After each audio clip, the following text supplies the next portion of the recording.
In recent years, with a noticeable rise in Canadian farmland prices, coupled with no foreign beer ban and no foreign beer taxes, farmland has become highly favored by overseas buyers. It's time for another update to keep up with the market and share insights with everyone. Let's first take a look at the 30-year price trends of farmland across Canadian provinces. Over the past 30 years, farmland prices in Canada have steadily risen. Breaking it down by province, Ontario leads the pack, with farmland prices reaching an average of 19,685 Canadian dollars per acre in 2023, almost twice the price of farmland in British Columbia, which has the second highest prices.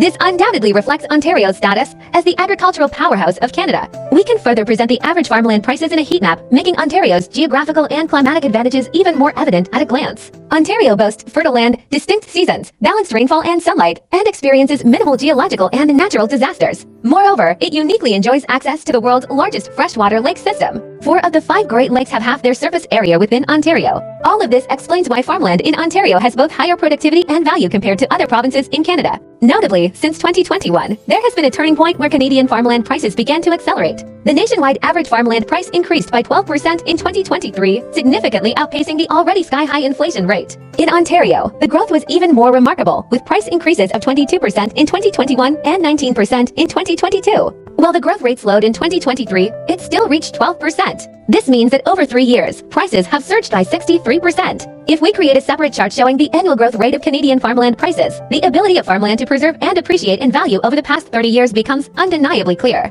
The compound annual growth rate of farmland prices across Canada over the last 30 years is 8.1%, while Ontario and Quebec have seen even higher annualized growth rates of 8.8% and 9.6%, respectively. In comparison, the global annual inflation rate over this period has been 4.2%. Therefore, investing in farmland in Ontario, Canada, is a sure way to outpace inflation and outperform most fixed-income investment products. Focusing on farmland in Ontario, the vast northern regions of the province have the lowest prices, with a median price of 4,400 Canadian dollars per acre. Meanwhile, the southern, western, and horseshoe regions of Ontario, which are rich in water resources, well connected by transportation, and close to end markets, have the highest prices, with a median of 28,900 Canadian dollars per acre. We also note that there is a significant variation between the lowest and highest farmland prices in each region, indicating that individual farmland properties vary greatly and cannot be generalized. Unfortunately, investing in farmland is not as straightforward as stock market index funds, which offer simple investment options. Each case requires individual analysis, valuation, and transactions. Generally speaking, the most common method for farmland valuation is discounting the future net cash flows of its output.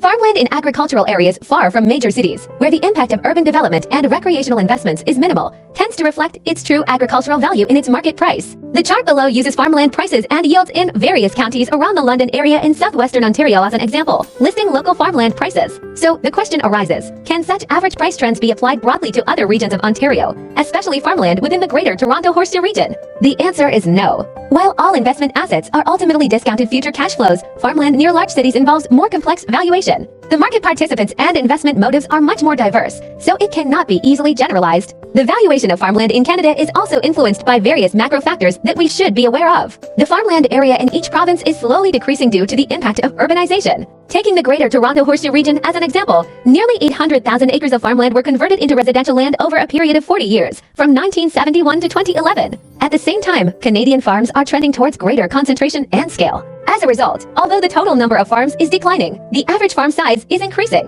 This indicates that farms are increasingly benefiting from economies of scale, with higher productivity per unit area farmland. The price of farmland is the result of gaming between buyers and sellers, based on the discounted future cash flows. The participants in this market include small and large farm owners as well as investors. Understanding these market participants is a crucial aspect of farmland valuation. Large farmers, through continuous mergers and the sharing of fixed costs, make agriculture more intensive, scaled, and efficient. Small family farms increasingly struggle to compete with large farms and are often left without successors, leading many small farms to be acquired by nearby large farms or investors. Speaking of investors, one notable example is Bill Gates, one of the largest farmland owners in the United States. His investment in farmland indicates that wealth created in the virtual world is most securely stored in physical land and become old money, which retains value over time. Major farmland investors also include investment funds and even retirement funds. Meanwhile, near large cities, there is another active participant, small to medium investors from urban areas. These investors build or upgrade residential properties on their farmland and diversify operations based on the characteristics and advantages of each piece of land. Although achieving positive cash flow requires sophisticated investment and management, the appreciation of land and the substantial financial resources of affluent city investors still make farmland investment a safe and reasonable choice.